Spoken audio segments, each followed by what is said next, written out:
Welcome to the Here We Go podcast. Today I'm going to be talking about the Cam Heyward extension and one more that I think happens this week. So first of all, I knew there were a lot of people who were kind of on the fence about the Cam Heyward's extension being even a thing they wanted to have happen. It was quite interesting to see how much of a backlash that we saw coming away from that contract announcement. First of all, there's a lot of people that I feel like didn't actually check the details of the contract because it's a very team-friendly deal, to be perfectly honest with you. He was due $16 million this year, and he's going to get paid, yeah, you guessed it,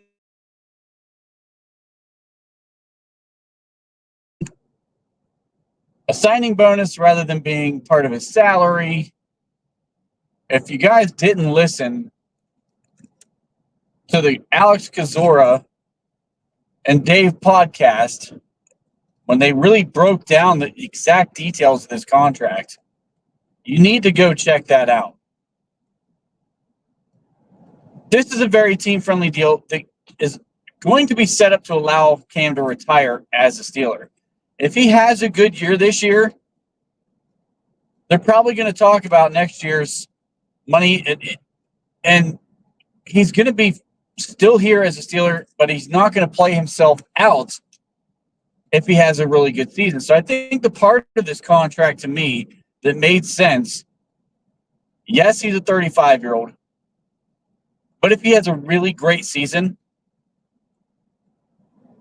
somewhere along the line, somebody's going to expect to pay him $20 million. Well, that's not going to happen here. The extension eliminates the fear of letting him play this season out, possibly having a bounce back year, and then all of a sudden he's going to either get paid here or get paid somewhere else. So it was a risk you were going to run with this. And if you look at the 2 years prior to last year's injury, he was a pretty dominant player. I mean, he was an all-pro and Pro Bowl caliber player both seasons. He had 10 sacks one season, 10.5 another. He's a run-stuffing machine. Even last year, coming back from injury, people forget exactly how well he played in the run game. He didn't put up the sack numbers. I think he finished the season with 3 total. But he still was the best run defender on the entire team. And teams really just were running all over us prior to that. I mean, we were a bottom 10 team prior to his return. After the return, we were like a top 10 team, specifically on run defense. So he brings way more value than people really want to give him credit for. I think it's unfair to say he's washed because he played with a groin injury. I'm sorry, but if anybody's had a groin injury, it's not an injury you come back from easily. And then others I've heard say, well, he's older, and older guys usually come back slower from injuries. And what happens if he gets banged up this year? Does he come back? He came back early from the groin injury. So you've already seen he's able to return sooner than expected. He's not on a delayed timeline just because he's older. If he can come back from that type of an injury sooner than expected, then I don't see why any bumps or bruises are going to keep him out of a week just because he's older and he's going to heal slower. To me, that's nonsense. I just think that the narrative around Cam Heyward because of one down year due to an injury is kind of crazy. And honestly, the dead cap money, if he has a horrible season this year and they decide to cut him, is very little. It's like $4.5 million or 4.7 or something like that. I mean, it's a very minimal cap hit to where there's no risk and all reward for the team. Cam Heyward's still a damn good interior defensive lineman, and I'd be willing to bet. And it's interesting now because I'm seeing more and more people coming up with the same number that I had over a month ago. I said Cam Heyward is going to get about 7 sacks this year. And I've seen multiple people starting to cooperate. That's what their prediction is also.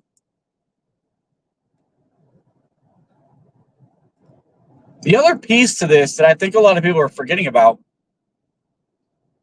Cam Heyward has a potential to be a Hall of Fame player. I don't think he's in right now. He knows not only is his legacy as a Steeler on the line, but his legacy as far as becoming a Hall of Fame player is on the line. He's going to be nothing but motivated. After an entire season and off season of hearing about how he's too old and he's washed and this and that, this guy is going to be extremely motivated to come out and dominate this season. And I think he will. I mean, I'll be honest. I think this guy finishes in the top 10 among interior defensive linemen. And if I'm wrong on that, I'll gladly eat the crow for it. But I'm also putting myself out there because I just truly, wholeheartedly believe that this is going to happen. I felt like he was a top 10 player before the injury in 21 and 22. And I think he can get back there with a healthy season this year. Now, if he isn't healthy, of course, that's going to derail that. And the other reason why I think his season statistically is better than people anticipate, in part, is because I believe this defense is going to be an elite defense. If we can be healthy this year as a defense, I think this defense is going to be the top in the league. I've said it before. I will say it again. The front seven is going to be absolutely insane. The pass rush that we can bring to the table is going to be insane. And just like we heard Raheem Morris say the other day, he's not going to let TJ Watt wreck this game, which is what we all know TJ Watt loves to do. Well, I'm sorry, but if you're going to slide a bunch of attention to that guy, you've also got to give attention to Alex Highsmith. Keanu Benton is coming on as a pass rusher, and that leaves Cam Heyward one-on-one. And there's not many guards in this league that ever want to go one-on-one with Cameron Heyward.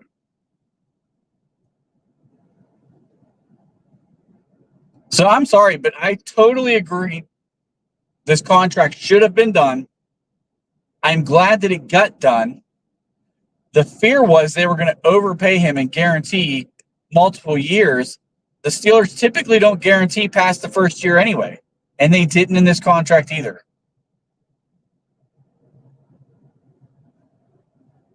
Everybody sees the 3-year, $45 million, and they instantly are like, oh, this is a horrible deal. But you got to look at the details of the contract to understand it rather than just having a snap reaction to what the sheer numbers show.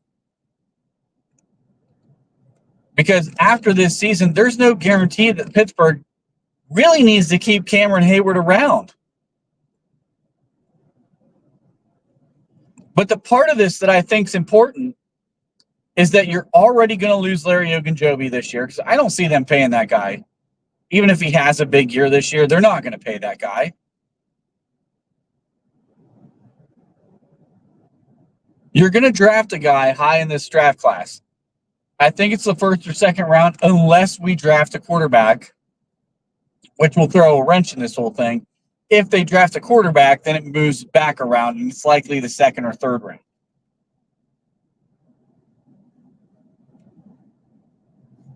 But you're still going to take a guy high with one of these picks. And so you needed the insurance of having Cam Heyward here for another season, beyond just this year. This contract allows a lot of flexibility with the team to keep him around and help groom and mentor the next great young defensive lineman, just like he did with Keanu Benton.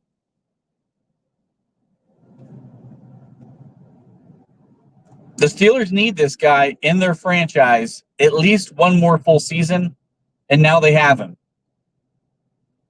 And if you're upset about that, you're just looking for something to be mad at, because you're not looking at the details of this thing and looking at the reality of the contract, looking at the reality of the team as far as what we have to reload on next year, because we have a lot of free agents. A lot of free agents. If I remember correctly, I think we're going to have like $72 million available to spend because of so many free agents that we have to make decisions on.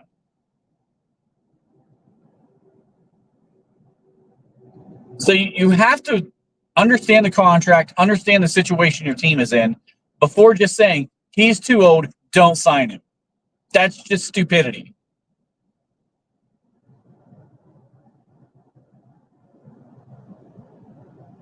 And I'm really excited to see Cameron Heyward play this year and play very well and shut a lot of people up.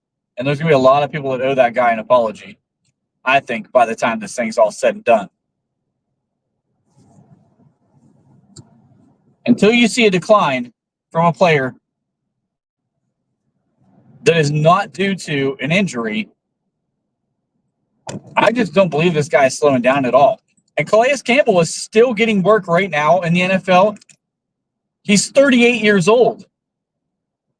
He's 3 years older than Cam Heyward, still getting work. So don't tell me that he's too old, because he's not even the oldest guy in the NFL. He's not even the second oldest guy as interior defensive lineman in the NFL. Now, he is tied for third. I did look that up earlier today. But to me, that's irrelevant.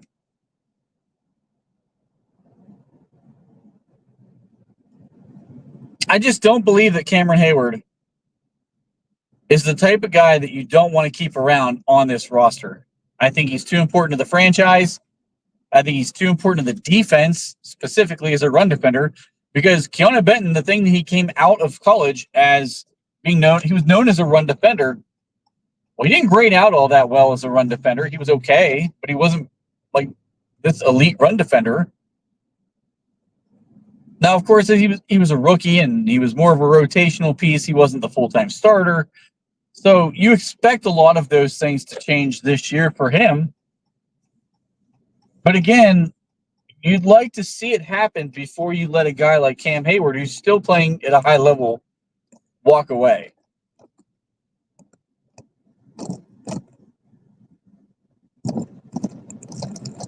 Now, the other guy I wanted to touch base on is an obvious one, and he's also becoming the now big topic going around social media, and that's, of course, Pat Freiermuth.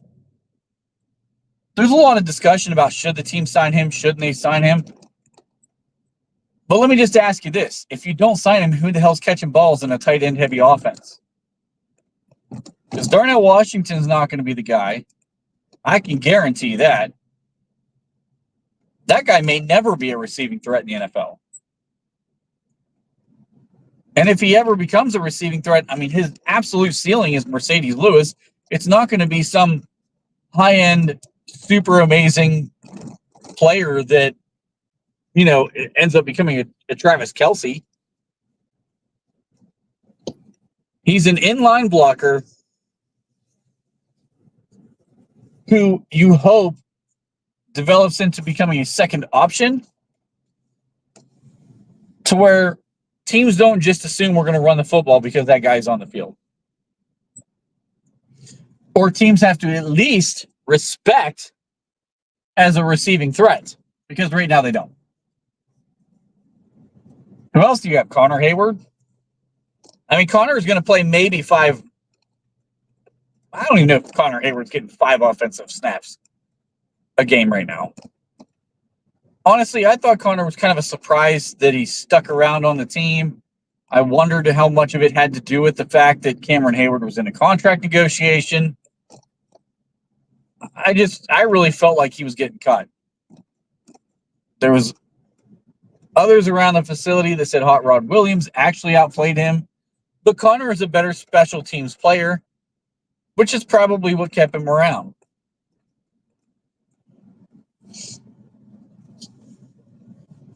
So, I mean, there's going to be a couple of packages that they may run to kind of get Connor's versatility into the game.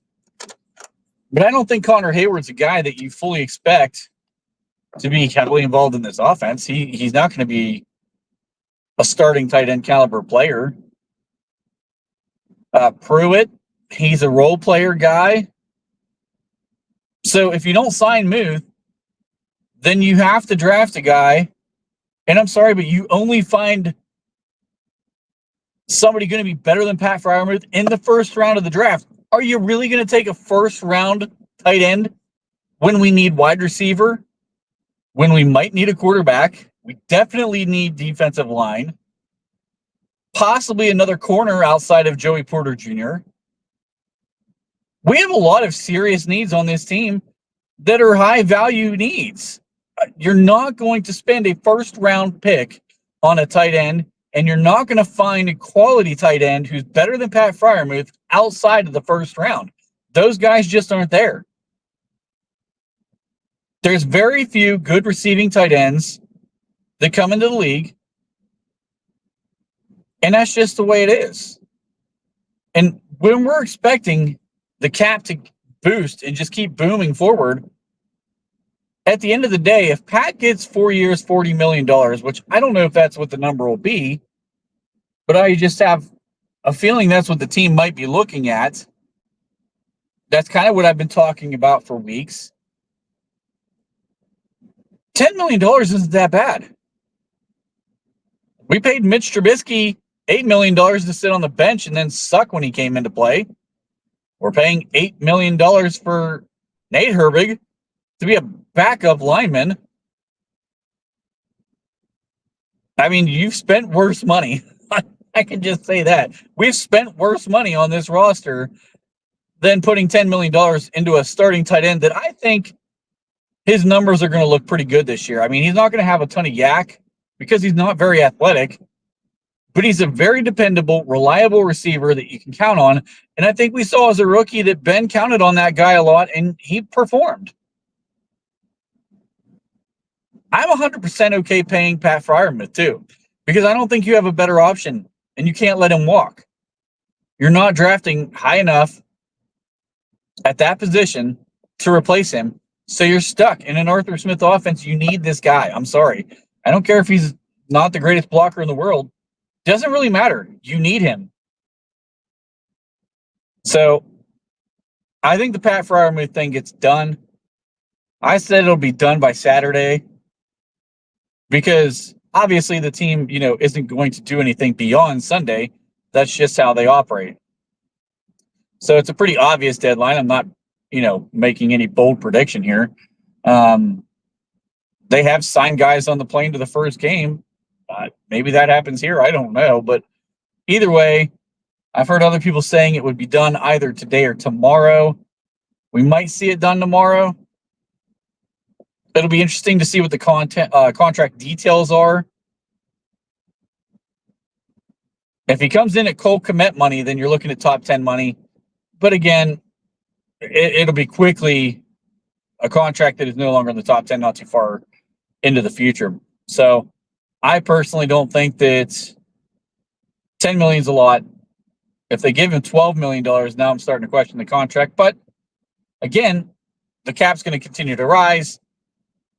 They're going to continue to keep that relationship with Freiermuth so they don't have to go looking through the draft for another guy. You're not going to find a quality free agent tight end out there very easily. You need somebody who can be a focal point in the Arthur Smith offense. So to me, it makes sense.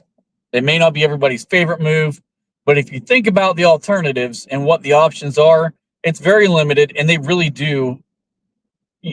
They put themselves in a lot of corners with the way the contracts and the roster is constructed right now. Cam Heyward had him backed into a corner, and I think so does Pat Freiermuth. So I expect it to get done. I expect it to be a deal that's going to work for both Pat and the team. And I think it's going to be another overreaction on Twitter. So can't wait to see the response from it, because I'm pretty sure this thing's going to be a done deal. I can't imagine it goes beyond this year where they give him an opportunity to put up monster numbers and then demand a much, much larger contract. So I think it gets done. We'll see how it plays out. We'll see how the overreaction comes in. Let me know what you think. If you like the content, like, share, and subscribe. I'll be doing another live. Well, probably going to be a recording this week. Actually, I'm sorry. Probably will not be doing a live We're going to have another special guest on, hopefully, waiting to confirm some details on that. Somebody different this week. So I'll keep everybody informed on that.